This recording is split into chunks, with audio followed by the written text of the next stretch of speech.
Assalamu alaikum. Hare mi wuri kem fop la landi style jam ala ta hare do jam jama hare mi wola non mi andintina moƴƴa faame moƴƴa ɗo fewndo ka wonɗen ɗo fewndo ko fokkutuɗen ɗo ko wonɗen wubbinede ko nde unande nga ngayka kay wonɗe yahande ɗo ko ugginiɗen ɗo hiɗen ombigite meɗe ɗe hiɗen fokkiti ɗo e ko tawata sen unoy keley ton goto ƴawata hiɗon andi noon pasay Mamady Doumbouya ko ton fokkintini on wo si bumɓe ɗiɗo ɗo windiri haray artike pamme firtike awa pammeje ko Mamady Doumbouya fokkintini on no ko wallahi son wattanali hilla on yaya onon tigiri andon wawi anduɓe ɓen noon goy nande ko mon ɓe ko wolande hiɓe felliti kadi ko fewdiɗen ɗo ko ɗo marɗen occasion ji ɗi fop ko ɗo duwaɗen immade ko ɗo duwaɗen enen kadi hollude ɓe enen ko enen woni homɓe mi woluɗo souvent minni le coup d'état qui arrive ça sera plus fort que le coup de billazi nafsi biyadi ils vont mettre un terme définitif à Mamady Doumbouya. Nous avons 1000 raisons à ne pas s'associer à cette confiscation du pouvoir annoncée par Mamady Doumbouya. Restons déterminés, restons unis pour faire face à cette confiscation du pouvoir annoncée par Mamady Doumbouya et son clan civilo-militaire. C'est-à-dire, c'est à vous, l'armée guinéenne, de choisir. J'ai dit, comme je viens de dire dans mon live, j'ai dit, c'est à vous de choisir. Vous avez deux choix. Vous sauvez la Guinée dans la main de Mamady Doumbouya ou bien Mamady va finir avec vous. Ok? Mamady, aye giti ko watɗa ko. Min sannima mawba yalti salira. Min hollima kan woni hombo. A heltitike a holli men kan woni hombo. Min fo min sikkuno Mamady ko a neɗɗo kelluɗo. Min fo min sikkuno Mamady ko a neɗɗo fewɗo. Min fo min sikkuno Mamady ko a neɗɗo yurmeteɗo. Jaka Mamady ko zérojo. Jaka Mamady na aadindo waɗeteɗo confiance. Jaka Mamady wona neɗɗo holeteɗo. Mamady Doumbouya o waɗiɗo ko jama on habbanoki. Mamady te risque au gros bout. Le risque est brutal pour toi Mamady Doumbouya et ta femme Laurent Doumbouya. To kala wonɗo ɓawa Mamady Doumbouya, kala wonɗo hande sutende Mamady Doumbouya, il finira mal. Il finira mal. Mamady ko lawol ngol nga alpha ko rpg accitingol ko ngol Mamady Doumbouya tokkiti mais ɓayno wi o famata o yiyata tana on sayde tana jama ko ɗo noon mi wolano mi inni sayde tana on hewti e moɗon andon komin wonnon ko wolande mais on heɓɓidota ko tana on avant que tana on hewtude on sina ɗum neeɓi komi fuɗɗi on wolande neeɓi komi fuɗɗi on avertir mi waɗana on lancé d' alerte mi inna immoɗen kisan se immaki fewdo ɗon Mamady Doumbouya ɓe fokkintiniɗo ko tawta kamɓe tigiri ɓe yaltoyta e muɗum ɓe yahoyayɗo haɓe hokka leydi ko tawta leydi sina janngoɓe ɓe wata sortoyde ɗo leydi nini ko ɓe fokkintino leydi kadi sen immaki fewno ɓe naɓaylen et puis ɓe wara e kala dariɗo dariti ɗum ko goo ɗimmitel muɗum kala memminiɗe toon ɓe nanga e mono ɓe nangiri noon détenu politique ɓe ni fewno ka fewnuɗen ɗo woɓɓe no haalde haalaji ɗin fof fifoni kemin geni iɗon andi Mohamed Sangare iɗon andi rôle maɓɓe ngo hande ni fewno ka fewnuɗe ko honnumɓe oni wadde ɓe iɗon andi pasay ko honno foni kemin gewni waɗirede nini jonno si tawi ha hande goɗɗo e min est ce que no mari garantie wiɓe no wuuri en anda ko hombo anduɗen hande no wuuri ko président Aliou Ba ɓay onno hande no maison central ndaare hande ka fewnuɗen ɗo ɓe nangamo hoore toño waste haranaɓe ɗo Guinée nanga haaju Mamady Doumbouya boni o yi Mamady fima ko fuɗɗi bonde déjà par ce que oɗon suti yeeso makko ngo on suti nawna o andi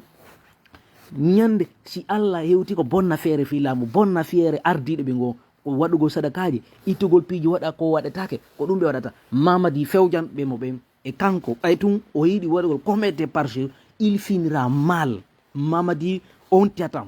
meɗen habbima ka dernier virage Mamady Doumbouya si feƴƴi e Mamady Doumbouya kala goto dictateur jo jottota ko war Jamala Gueno harana Jamala Gueno ardini mo si Allah waɗan peuple de Guinée no woni no loyi peuple de Guinée no ɗaani peuple noon nayive sina ɗum hande ko fewde ɗo en ala hande duwaɗo laamade ha hewti ala giseludalay ma président Aliou Ba mais hiɗen jooɗi hande c'est à dire hiɗen sutende yimɓe ɓe feewa yimɓe ɓe nunda yimɓe ɓe wowlata gonga konno jooɗotoɗen ɗo sutene Mamady Doumbouya milla landi on gallanda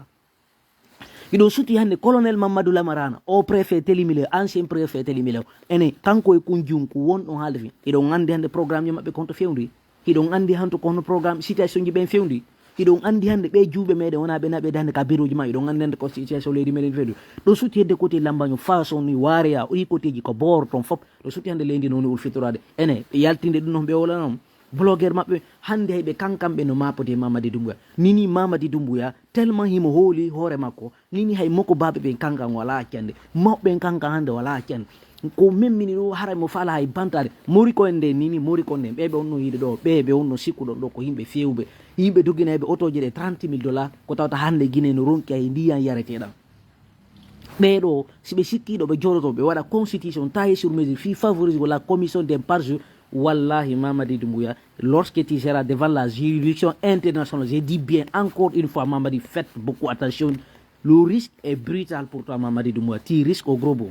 Hare kono waɗen kala ko wedditi ɗen huɗen senirde kala ko wedditi ɗon coɗoɗen huɗon senirde Mamadi Doumbouya o anday o memi ko fof hawte. Mamadi Doumbouya o naɓata jam tanki o accita laamu ngu si allahu lano jaɓi immoɗen en fof meɗen daroɗen daditoɗen ndi leydi koyen fof meɗen kafindi leydi ndi leydi koyen fof meɗen kafindi leydi sen joɗake ɗo immiɗe sen joɗike ɗo en fanki en sutike ɓeɗo en inni en accide ɓe e ngulamu marsata wata goto noon tawtu e confiscol pouban ko en immo liten comme un seul homme no iwra ko laamu ko ɗum faale ɗe sen immike e darike datitike manifeste no ɗuuri ɗo Mamadi o libéra laguel ɗum yo wonu ko andu ɗum yo wonu ko famɗo wona kambo ngu kadi go sekoto ara wallito en ɗo wona kambo ngu sekoto malekaji ni jippo ara wallito en ko enen immoto wallito hoore meɗen leydi ni ndi hewtinno ko tawta hen wulɓini kamɓe tigiri ɓe ronkidi e leydi ni so yi Mamadi lanni lowde Mamadi lanni tampude fewno ka fewnuɗen ɗo hiɗon jooɗi ɗon suti ɗum ɗon woni yariden hiɗo fanke jama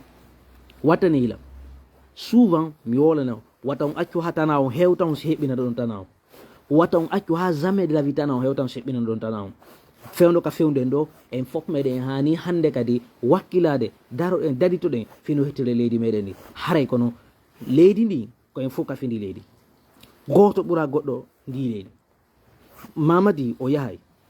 laamu o laamu ngu yanay ngu sofintino to ley hande kadi wontirnoɓe ɓe ley wontira do wontirnoɓe to wontira ley